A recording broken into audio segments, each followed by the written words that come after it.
ದಾವಣಗೆರೆ ಲೋಕಸಭಾ ಕ್ಷೇತ್ರದ ಎನ್ಡಿಎ ಅಭ್ಯರ್ಥಿಗಳಾಗಿರ್ತಕ್ಕಂಥ ಶ್ರೀಮತಿ ಗಾಯತ್ರಿ ಸಿದ್ದೇಶ್ವರ ನಾಳೆ ಅಂದರೆ 19ನೇ ತಾರೀಕು ಶುಕ್ರವಾರ ಬೆಳಗ್ಗೆ 9 ಗಂಟೆಗೆ ದಾವಣಗೆರೆಯ ಏನು ದುರ್ಗಾಂಬಿಕಾ ದೇವಸ್ಥಾನದಲ್ಲಿ ಪೂಜೆ ಸಲ್ಲಿಸ್ತಾರೆ.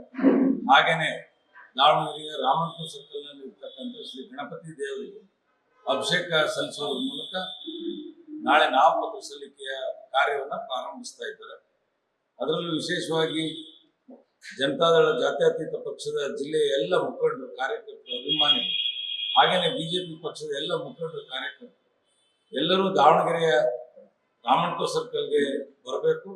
ಅಲ್ಲಿ ಬೃಹತ್ ಮೆರವಣಿಗೆಯನ್ನು ನಾನು ಹಾಗೂ ಹರಿಹರ ಕ್ಷೇತ್ರದ ಶಾಸಕರಾಗಿರ್ತಕ್ಕಂಥ BP ಹರೀಶ್ ನೇತೃತ್ವದಲ್ಲಿ ಬೃಹತ್ ಮೆರವಣಿಗೆಯೊಂದಿಗೆ ನಾವು ನಾಮಪತ್ರ ಸಲ್ಲಿಕೆಯ ಕಾರ್ಯಕ್ರಮವನ್ನು ಹಮ್ಮಿಕೊಂಡಿದ್ದೇವೆ. ಹೆಚ್ಚಿನ ಸಂಖ್ಯೆಯಲ್ಲಿ ಬನ್ನಿ, ಕಾರ್ಯಕ್ರಮದಲ್ಲಿ ಪಾಲ್ಗೊಳ್ಳಿ. ಅಭ್ಯರ್ಥಿಯ ಗೆಲುವಿಗೆ ಎಲ್ಲರೂ ಕೈ ಜೋಡಿಸಿ ಕೆಲಸ ಮಾಡಿ.